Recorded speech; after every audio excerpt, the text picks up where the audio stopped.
Hello, everybody, and welcome back to Mark for Future's Christmas Holiday Special.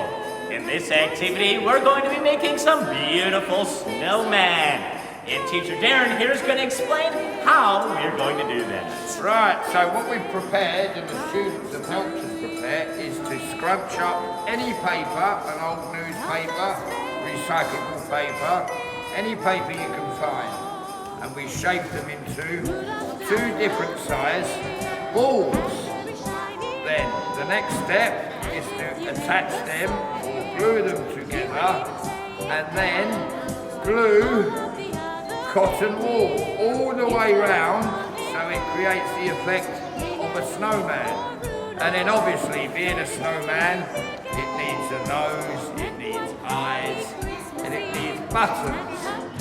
And not forgetting two long arms. All right, well, let's get started. Let's make some art. Merry Christmas, everybody. Bye-bye.